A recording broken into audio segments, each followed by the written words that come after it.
It's the Immortal Machine podcast. That's Gabe Shaffer, the curator, owner of the gallery. My name is Chris True. I'm Gabe's co-host, and we are doing something that we've been looking forward to for a very long time today because it is WrestleMania week.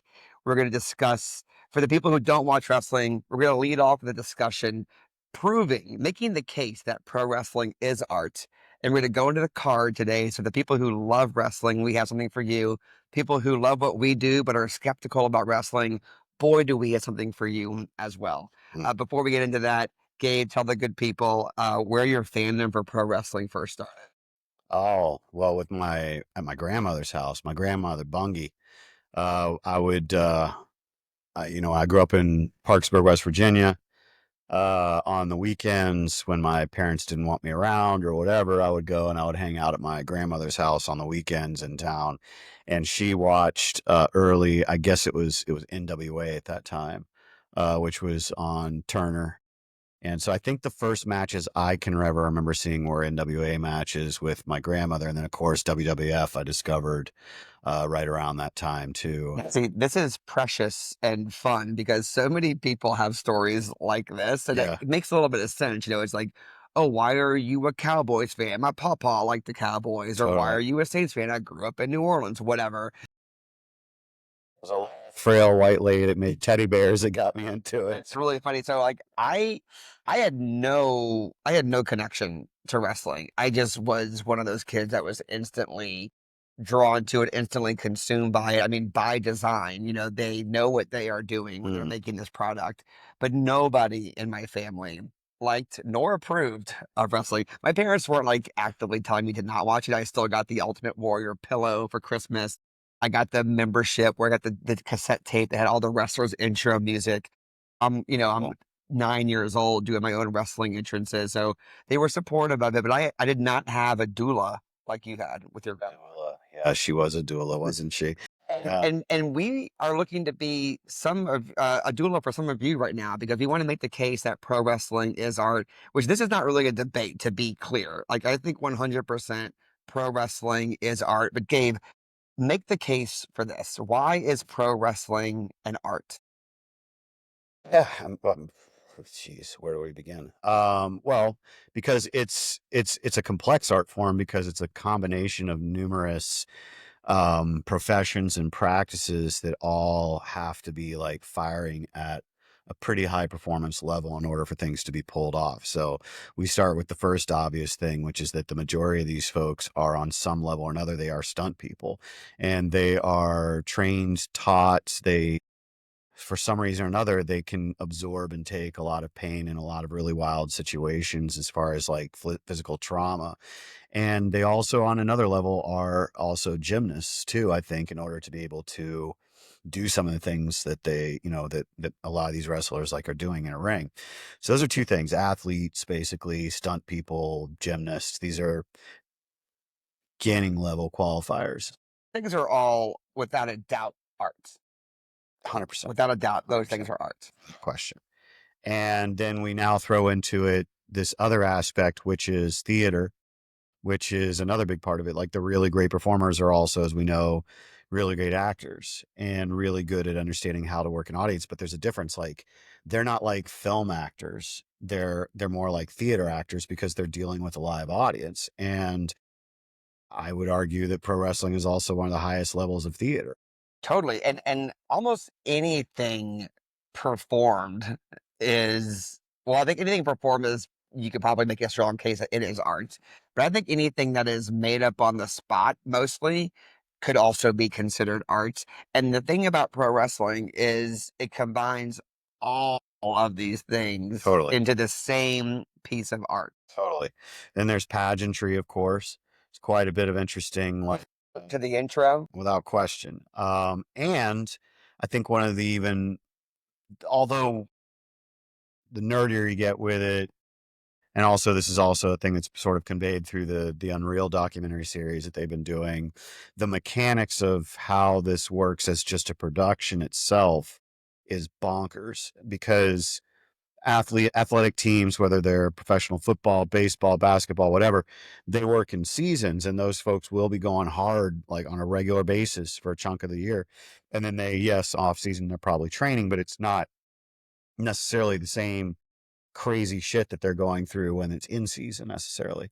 Fucking pro wrestling's year round. Yeah. They never stop. These people are maniacs. So I think perhaps, I mean, it's clear what side of the fence we're on in this, but I think a more interesting thing to explore right now is what do we say to the people who don't believe it's an art? Because out of all of out of all the hot takes about that we have at pro wrestling being art, son of a bitch, there's some easy things that detractors can say. Like and not that we believe them and not that we think they're great arguments, but someone who doesn't like pro wrestling thinks that they have the upper hand in any argument because they can just point to its predicted outcomes. Look, it's a bunch of men grabbing each other, which is like, where it's like, well, those are two easy things to snuff out immediately. Like, one, what's wrong with men grabbing each other?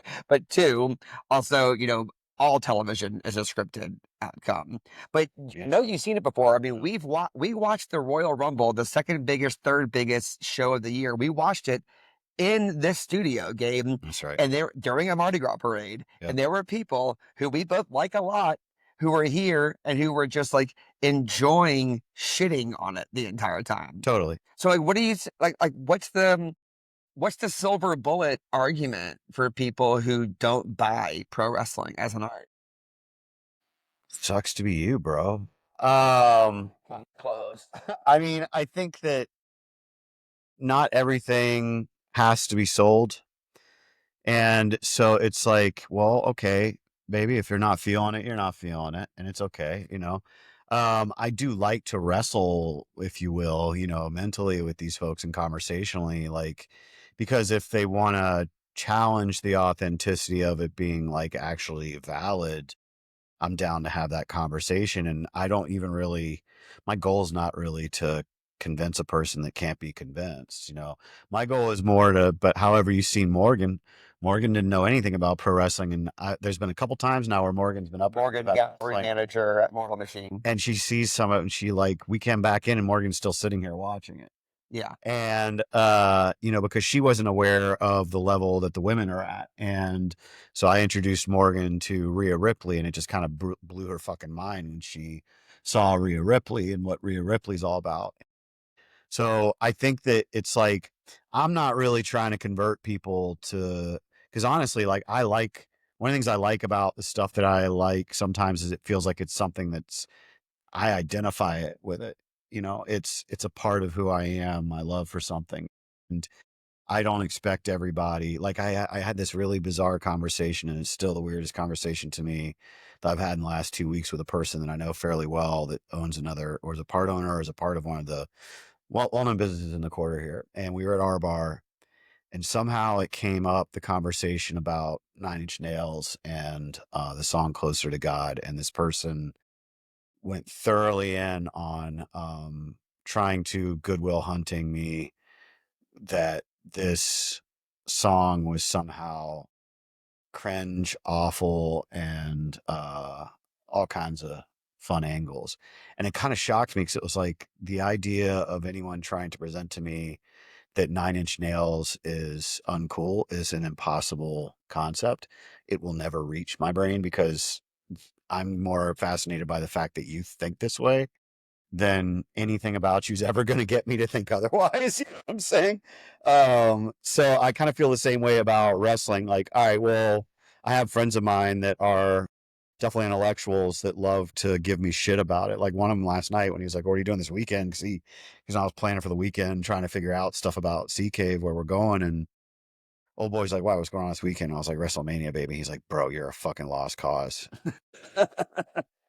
Sorry, dude. I like things that are big, fun, energetic. Sorry, I love yeah, art. I yeah. love Dark world. This brings me light. I don't know what to tell you, bro. Like, yeah, it gives me joy. yeah. So the people who I agree that like one of the joys of loving anything is not really being affected by how other people feel about it. It's like the whole concept of, what Dave Grohl from Foo Fighters when he made that whole it had a big TED talk, I believe. Was it a TED talk? I'm not sure, but it was like there's no such thing as a guilty pleasure. Like you shouldn't have a guilty pleasure. You shouldn't feel guilty about things that bring you pleasure. You should like Unless you're on the Epstein list. unless you're on the Epstein list. Hey, Oh yeah, there you go. There you go. Is Dave Grohl on the Epstein list? no. I don't think so. I'd hope not. Yeah, let's hope. So, but yeah, I mean, these people have these same arguments all the time about why pro wrestling is not art, why pro wrestling is bad. And I think they need to get some new arguments because what's going on this weekend, just for the listeners, for the viewers who don't fully understand the wrestling world, they're doing multiple hours of live television every single week, live episodic television every month or so. It culminates in a premium live event. This is like the crescendo of like a month's worth of storytelling. But once a year, there's the biggest event out of all of them, the granddaddy of them all, as they like to say. And it is WrestleMania. And WrestleMania has become like the Super Bowl. If you can, I don't care if you don't like football. I don't care if you're one of those people who thinks saying sports ball is like the funniest thing in the world. You cannot deny the impact that a Super Bowl has on on the world, really. Whether you watch football or not, it's like relevant. This is the same thing, but for pro wrestling. And it takes over a city, it boosts the economy, hotels fill up, the convention center is packed, the arenas have shows, the smaller arenas have independent shows, and of course, the biggest show happens in the biggest building in that state. And this year, it's in Las Vegas. I think we have to lead off our WrestleMania preview, Gabe, by acknowledging that WrestleMania was supposed to be in New Orleans this year, and they pulled it out of New Orleans and they brought it back to Las Vegas, and they are not selling as many tickets as they thought they would. Now, it's not because of the card. I think the card is really good. The card is good. The wrestlers. Yeah. This card is a strange, like, straddling of eras, as well as a throwback to classic WrestleManias. Yeah. I'll have more on that in a moment. Yeah. The card is good. Yeah, we ain't got no beef with the card. The problem is that you brought it back to Vegas, and I love Las Vegas. I have no issue with Las Vegas. We have a great episode of this podcast talking to a few Las Vegas artists. Last year was fun. It was lovely there. It was a good. Last year, Last year was sick. great, but you took it out of New Orleans, and New Orleans is getting into like it right now. I can't explain how, but just trust me, the voodoo is in full effect. Y'all better give us good seats for Money in the Bank, or else it's on, bitch. The voodoo is in full effect. You fucked with New Orleans. You shouldn't have. Now your WrestleMania in Las Vegas is having issues selling tickets. I've never seen this before in a lifetime. I'm crying to us when you can't do Riyadh next year. Right. Oh yeah, they're bringing it to Saudi Arabia next year, right? That's correct. Good God. Okay. So anyway, we have to lead off with that and say we will always have New Orleans back. We are New Orleanians to our core. We record this podcast in New Orleans. World Machine is right behind us. French Quarter, New Orleans. We stand for New Orleans every damn day. And this promo is only about your inability to follow through and not do WrestleMania where it belonged this year in New Orleans. Can preach. Now I would drop the mic, but it's attached to my shirt right now. Let's get on with the Let's get into the fun stuff. Let's get into the preview, the WrestleMania preview. So excited. Now, something that I want to do here, Gabe. First, I want to just make our lives easier because it's a big card, and I want to just briefly discuss the matches that we are not emotionally invested in. Into it. Okay, I have a feeling we're probably pretty similar here. So I hate to say it, but the 4-way women's tag team match is any time they cram a bunch of people into one match, it feels like they just want to give everyone their WrestleMania visibility, the paycheck. They want to get a bunch. And no Io Sky in there, which is a tragedy. And it's it's a shame. Now, good thing the women's division has other high profile, very exciting matches, but I think that's probably the least exciting match on the card. It's either that or it's the 6-man tag. the 6-man tag with Usos and LA Knight versus the Vision and I Show Speed. Yeah. I'm not nuts about this. I think it's a Logan Paul, like Showtime basically situation too. It'll be all about, I mean, and it also, yeah, I mean, it'll have fun things to it, you know? yeah, Give me a fun match, but I'm not like, oh, that match is going to be fucking the bomb. Like, that's going to be crazy good. yeah, I think it'll be fun. yeah. So what's one of yours? What's one of your don't care about the outcome? Let's just like skip past this matches. Let me see it again. So I got the card right here, a little cheat sheet right here. Gage also got his phone. He can't read my handwriting. So, so, so there's a match that I think is a very good WrestleMania throwback match, which is Dominic Mysterio versus Finn Balor, the Demon Is Finn Balor. second night though, isn't it? Well, I'm not sure what night it is, but I like this match because this is an old school match that's just straight up grudge. There's not a title on the line. There's not like some hokey, if you win, you have to shave your head. I mean, there's nothing like that. It's just straight up, these dudes have been friends and working together for years, and it's run its course. And they both have, I think, if you look at wrestling as a real sport, which I think is a fun exercise when you're looking at WrestleMania, it actually really matters who wins this match. Yeah, well, I think one of the other really cool things about that match is that in terms of theater, again, Finn Balor's bringing back the demon character, which he hasn't been the demon in a number of years, and that's like a fan favorite, and it's a really cool.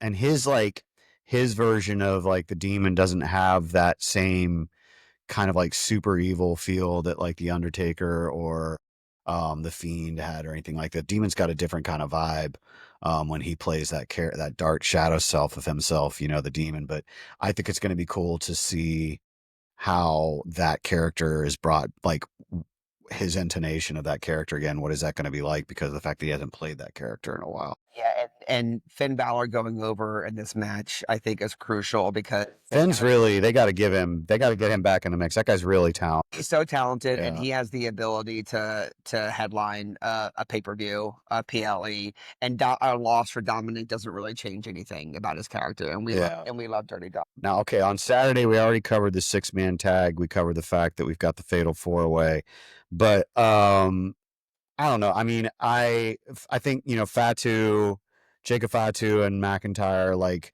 I think that's going to be a really entertaining match. But I'm not invested in either guy. That's another guy, Yeah. and I think that these dudes know they have to do something really special to stand out in the card, and I think that they will Totally. do something Both those guys are incredible. so I'm just excited. I have zero dogs in this fight, but I think they're going to put on a really fun match. The highlight reel for this match is going to be great. What else you got? What else is on your I don't care about the South Cup? And Becky, I'm not as crazy. Like AJ's already won. I'm happy AJ's back. But if AJ loses, I'm not like, oh, like Right. I'm not gonna be sad like Punk. Now I think what we're seeing low key here is a fading out of both Becky Lynch and perhaps Without Seth question. Rollins. Yeah. Perhaps Seth Rollins. Yeah, I don't know though, man. I don't know. I actually wanted to talk about that. Go into it right now. So, Becky Lynch, Seth Rollins, real life husband and wife. Yeah. Becky Lynch is they've both been at the very top of the business. Totally. Separate times, but they've done it. Right. Correct. Yeah. I think the only place to go for both of them is down. And I think it might be wise if you're thinking of a legacy play here. I think it might be wise to start planning your exodus. And I guess they want us to think this because of Seth Rollins fighting Gunther at WrestleMania. That match is honestly the match that other than the main event, I'm the most excited about that day. Interesting. Yeah, I think. Tell me what you think they'll do and what you would do if you were the booker. Well, I think Gunther's going to win. I think the Booker's going to have Gunther win because Gunther can't be beat if he's going to go after Lesnar. I don't know if they're going to use Oba to retire Lesnar. I think Lesnar's still got a few more matches left. And I think that if they're going to keep this narrative going, that Gunther is the guy that just like the new legend killer that kills all the fucking greats, well, he's got to beat Rollins then. I think it's being a really good fucking match though. Because Rollins, even though Rollins doesn't, because of injury and age, isn't able to like do all the like a lot of the super crazy athletic shit he used to do, he's still an incredibly high octane, like fucking dude. And so he's got a totally different kind of pacing to the way that like Gunther moves. It's just like methodic and very OG. That's cool. I think it's such an interesting dynamic, and I really do. You got the Paul Heyman thing though. That's the whole mix in there. I think the Paul Heyman, like Gunther, him owing Gunther something is going to come down the line. That's going to be Paul Heyman and Gunther are a perfect combination. Yeah, makes sense for Paul Heyman and Gunther to team up. Well, I think there is an art to retiring on time. We see this in music, sports, art, whatever. I think exiting exiting when the time is right is an elegant way of calling your own shot and saying it's over, and then your legacy just has a really great chance of being super positive. And I think it seems a little bit early, but Seth Rollins retiring somewhat soon, I would not be surprised, which I can't believe I'm saying that. Yeah, that's a wild thing. I wasn't expecting that one. I like that. Me? Yeah, I haven't even thought about it. Dude, I sort of think like in real life right now that Becky Lynch and Seth Rollins are just like, we love this business. We've both been hurt a lot lately. We've both been on top of the world. We've both individually have had WrestleMania close Yeah, with us holding a belt and fireworks going Yeah. on. It does not get bigger than that. right. And so I think we might be Yeah, getting Seth a had some great planted moments. of Seth Rollins like calling it a career.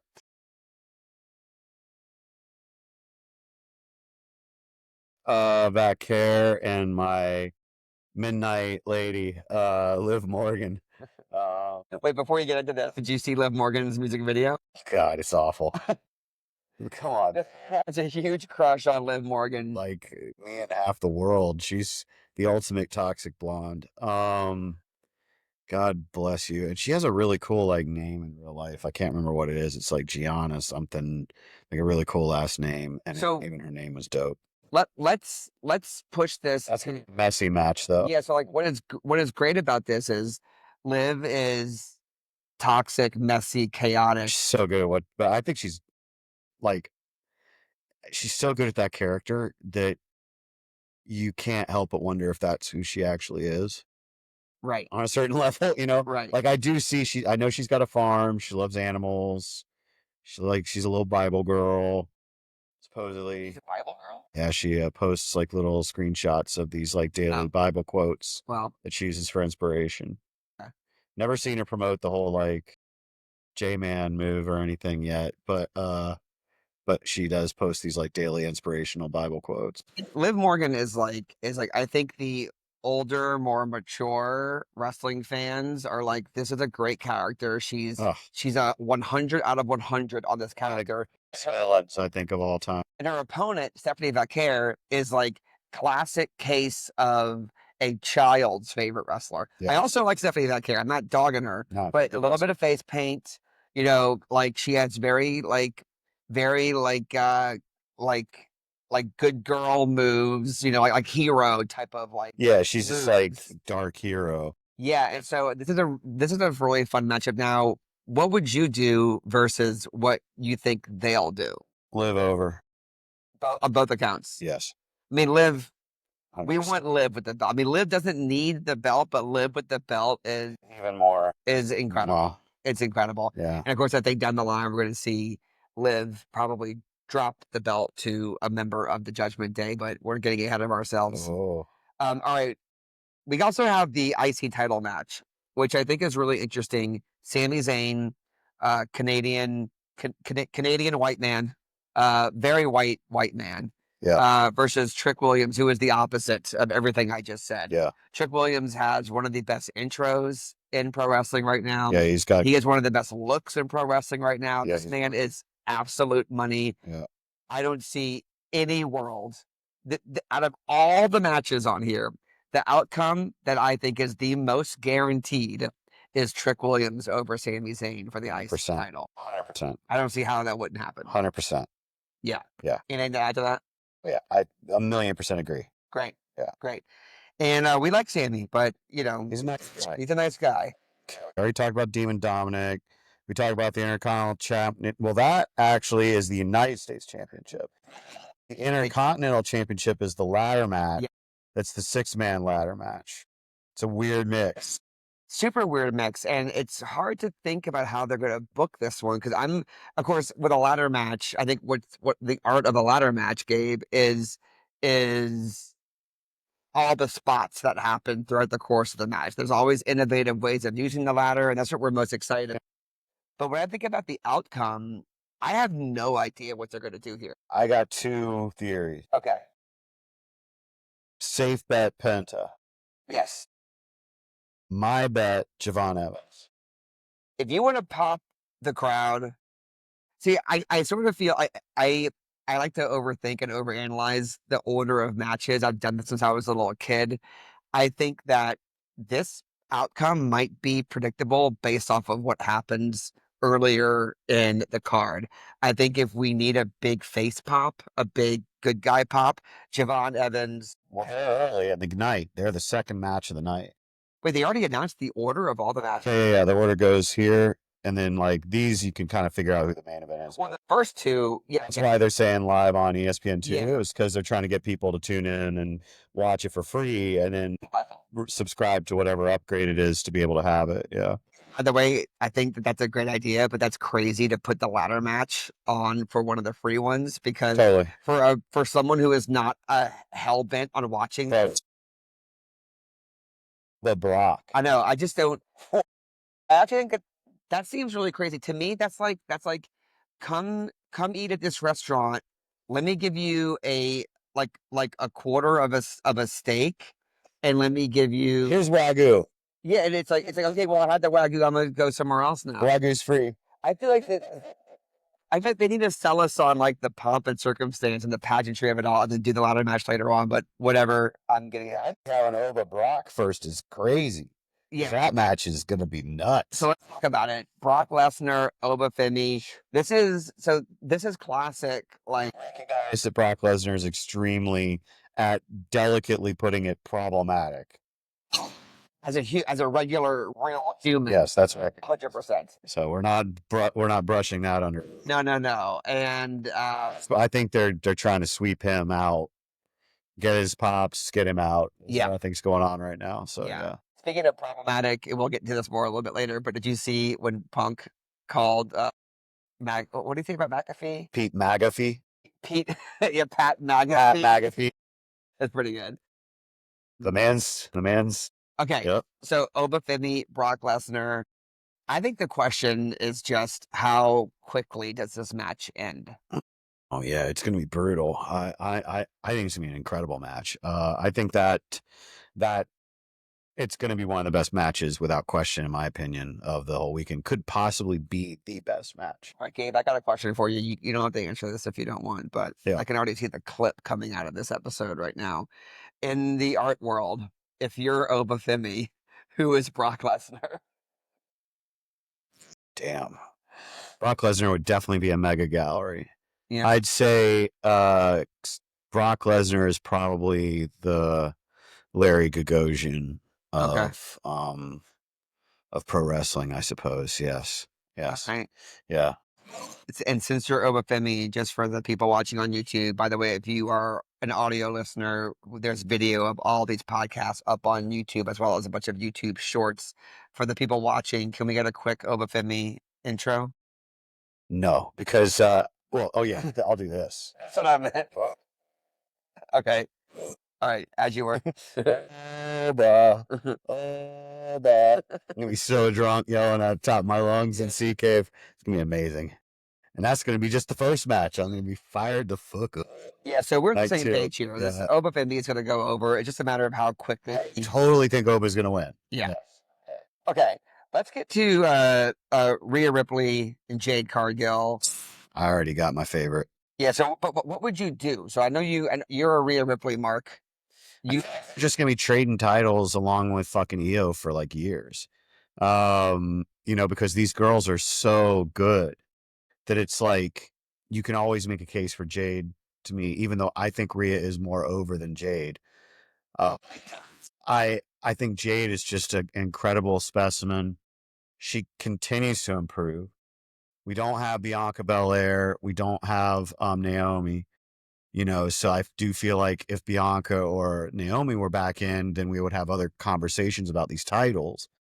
But, you know, I think I like Jade Cargill. I don't have any beef with Jade Cargill, but Rhea is just like a performer of a generation. So, she's like one of those, she's like Hall of Fame, guaranteed, yeah guaranteed. yeah As long as baby girl stays healthy, um, that's like a gift from God to wrestling fans is Rhea Ripley. for sure. And you can see Rhea pop in the crowd with this win.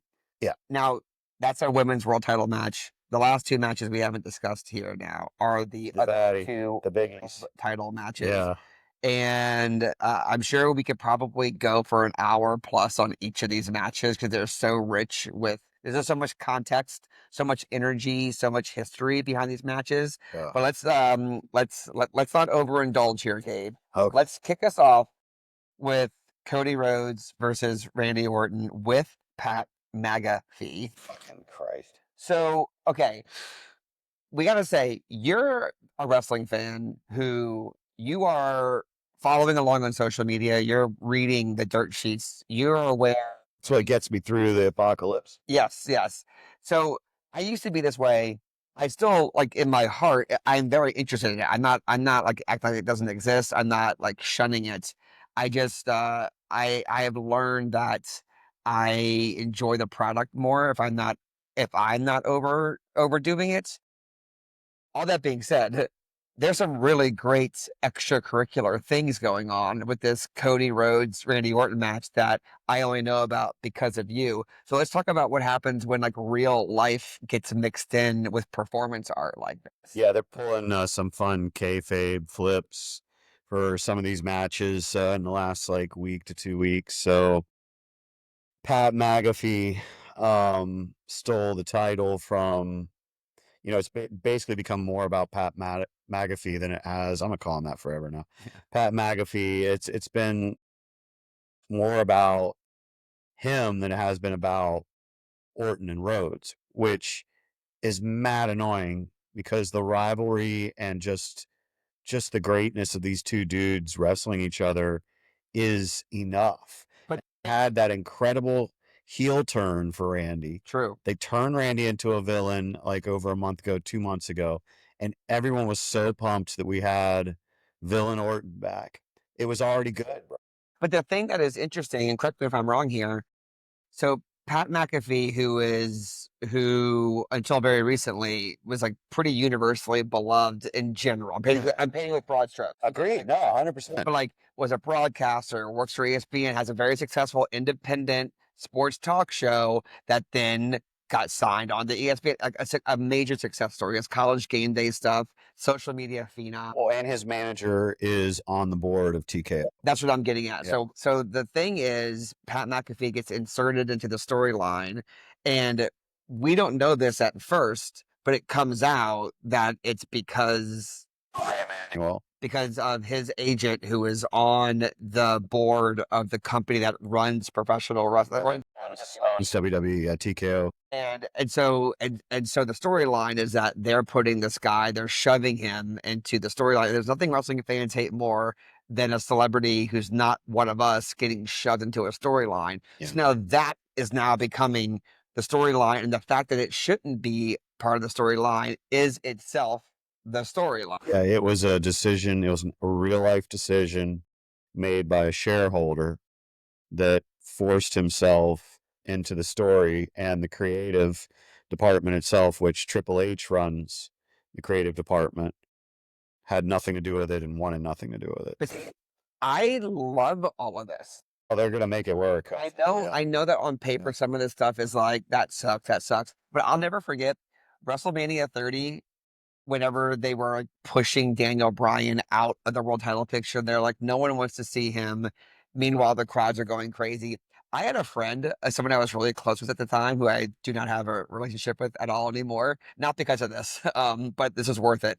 Um, he was like, I'm never watching wrestling again. I cannot believe they're doing this to Daniel Bryan. And the whole time I was just laughing my ass off because I'm like, this is a meta storyline within a storyline.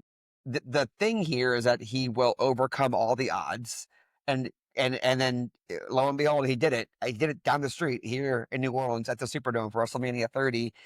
But so many like in their feelings wrestling fans were not able to conceive of a nuanced storyline, and I feel like that's what we're getting right now. It's like, yeah, it sucks that Pat McAfee is it's part of the story. They're making it work. But the Yeah. payoff is going to be tremendous. I don't think that Ari Emanuel knew when he was inserting Pat McAfee into this that what would result in the best favor was to actually then make it a WWE versus TKO like developing storyline, which is what we're starting to see right now and it's an actual conversation anyways backstage. Like it's a really truly felt thing. So they are, which this is the one, I think like one of the common lines you'll hear is that wrestling is at its best when reality is like when the lines are really blurred. And this is a great example of one of those things because it's also something that we as wrestling fans experience in real time because it's like your family member that's obsessed with soap operas or episodic shows. They're like going from episode to episode. So where they're at with it is where the story is. And when things are being written in real time like this, a lot of times, like even though, yes, they have storyboards months in advance, that shit, as we know, shifts quite a bit throughout the year. They don't, what they plan for at the end of the year does not always end up being where they get because of multiple factors. So I don't think that they really could have foreseen the meta possibilities of what's going on with this storyline. Yeah. And even I think that meta storyline, it has changed what will be the outcomes of the main card events. Yeah, and I think this is a WrestleMania sweet spot for me because I think what they should do is what they will do. I think what they're going to do is Orton will go over, Orton will win the title, and they are going to do, you know, Vince Austin 3.0. They're going to do TKO as NWO. They have an opportunity here to take some of the best storylines in the history of pro wrestling and merge them all into one. And these are the kinds of things that wrestling fans dream of. And this is an innovative way of, could you imagine the TKO board getting intro music now to come out, or Pat McAfee representing the TK? That's what it's going to be is Pat repping him. Yeah. It could have. I think we're on the cusp of some really fun stuff. Potentially. Yeah. With and then what they're gonna want with this will be Orton's 15th title, and they're going to be like Exactly. they're gonna be pushing for him to be the greatest of all time. Yeah. Yeah, for sure. It's I think it's gonna be so good, and yeah, I'm here for it. Yeah. That is a year like that's a year's worth of main event I matches. think it's going to be a match. Yeah. Even with Pat's dumbass, at the ring, like that's the thing that I'm hoping is being honored the most about this match itself is that whatever fuckery they're going to have going on, to make it so, because of course, I don't, Orton's not going to win by like fair fight. It's going to be some weird shady ass bullshit that fucking McAfee or somebody else is going to maneuver or pull, and then fucking Orton's going to catch Cody at the right moment and fucking win. But hope though that everything that is rehearsed before then is like, I think those two dudes can give people a really fantastic match because they haven't wrestled each other in contemporary time since Cody's been back. No, and another thing, are people talking about this? When Orton was at his most diabolical, the thing he kept doing to people was punting them. He hasn't done his punt kick yet. No, he hasn't done the punt. I think he'll come out and wrestle. What is Pat McAfee's famous for? Yeah, He's a punter. that's a good point. Cannot believe they had this. Oh, I'm sure they're going to bring the punt in This WrestleMania punt has to be part of the finish. for sure. The will be At the very least, there's going to be an attempt. for sure. Yeah, For sure. yeah, Okay, so we have this match outcome. We're aligned on this as well. yeah. Or no, probably. Yeah. Let's talk about the final match on the card. The Yes. thing this man is already grinning about this. Your fandom of CM Punk needs to be studied. And I say this, I'm not roasting you. I think it's so fun, and it reminds me of what is so beautiful about pro wrestling. But Yeah. you watch CM Punk wrestle the way I watch a Saints game in December. I'm like on my feet watching it. You know, it's like I'm watching a Pelicans game in a playoff push, Yeah. which hasn't happened in a few years. But you are so invested. It's weird. Yeah, it's weird. I don't get it. About it. Well, I mean, when I was growing up, and I'm sure that there are a number of other people that felt this way.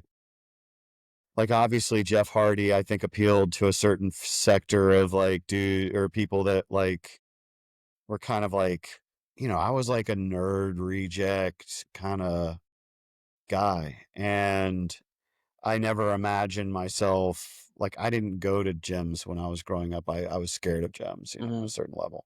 I mean, I played basketball, but I wasn't like a jock.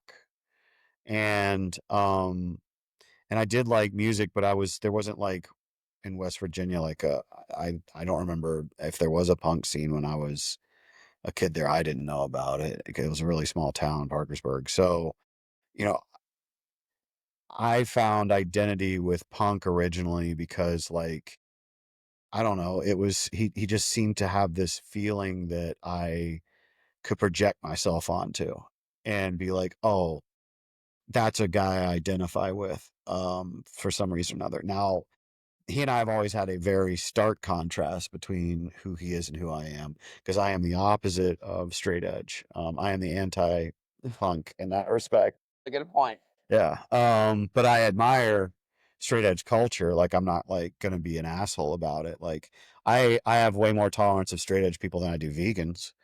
And the way that they act usually towards people. But shots fired. But anyways, man, I don't know. It's like I just remember the beginning of last year. I had just come back from Miami, my ex gallery, because I took a long hiatus. Like when Punk quit, I pretty much lost interest because I was like, well, if my boy's not around anymore, I was like, wrestling's already trash,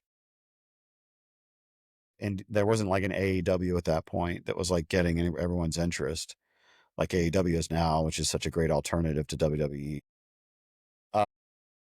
So the league was kind of messy to me at that point. And I was of an age in my life too, where I was kind of disconnecting from it personally as well. I was like, how the fuck old was I? Punk quit in like what, 2016 or something? Yeah.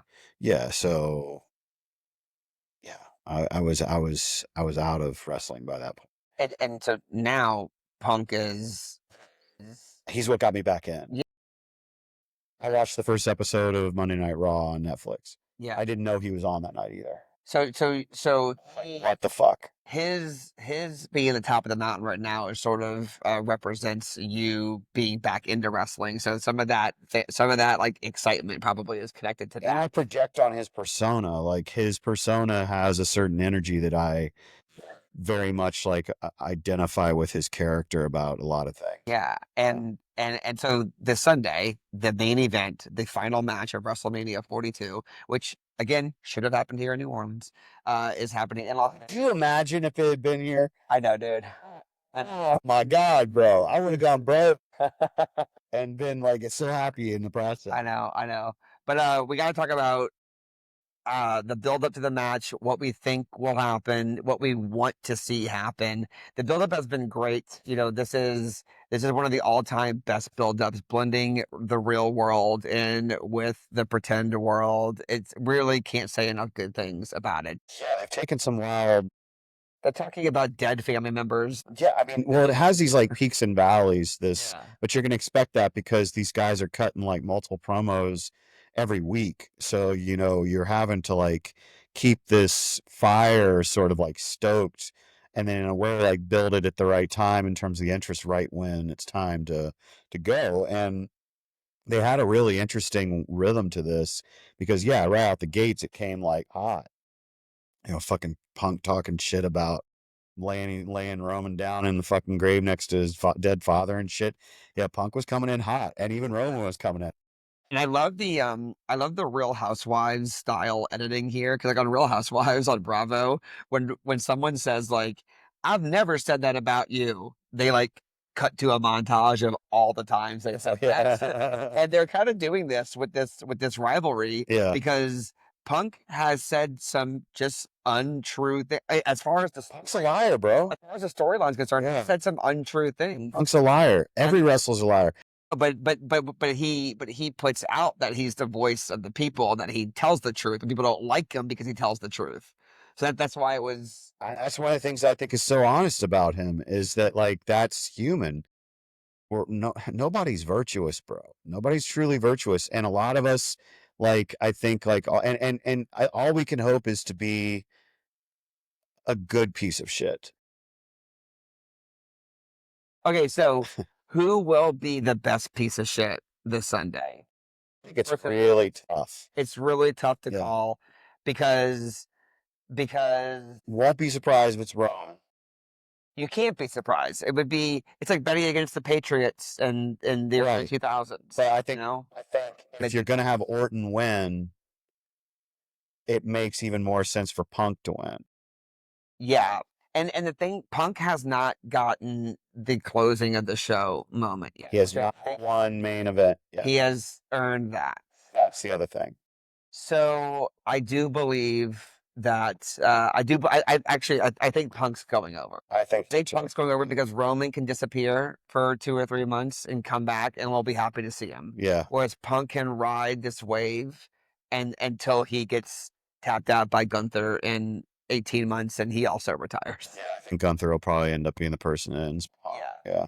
So overall, I think we're really excited about this card, and we're going to be watching it for all of our locals. We're going to be watching it at Sea Cave over 2700 block of St. Claude. We'll be watching it at Sea Cave. You can see this man absolutely lose his shit. We're going to be getting some content while we're over there. Talk about a wild card episode. Yes, yes. And I feel like we've soundly made the case that pro wrestling is art. I could give a fuck whether someone thinks it or don't. You know, like whatever, bro. That's cool. I do. That's sick. You know, I love it. Like, let's go. I love that. Okay, final words here from CM Punk's #1 fan to the Mortal Machine universe. Man, I'm just really hoping for the boy. I'm hoping that CM Punk's intro music is actually switched to one of his old themes.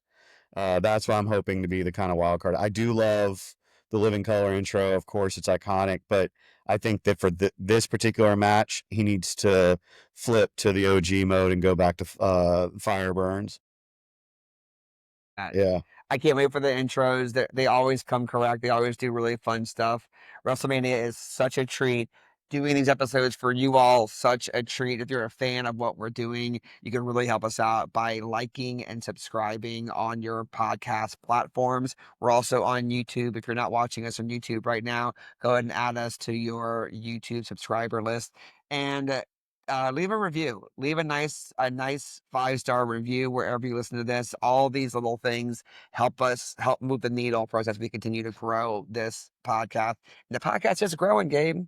It is growing. We're getting close to episode number 50. Wow. We are, the YouTube is popping. I feel good about all of our efforts. It's fun.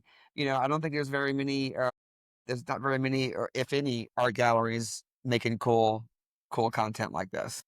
Oh yeah, not that anybody's put in front of me yet that I'm aware of. I mean, I know our pals Super Chief out in LA are pretty good at putting content out, but we definitely have a little regular show thing going. Yeah. We got a little show.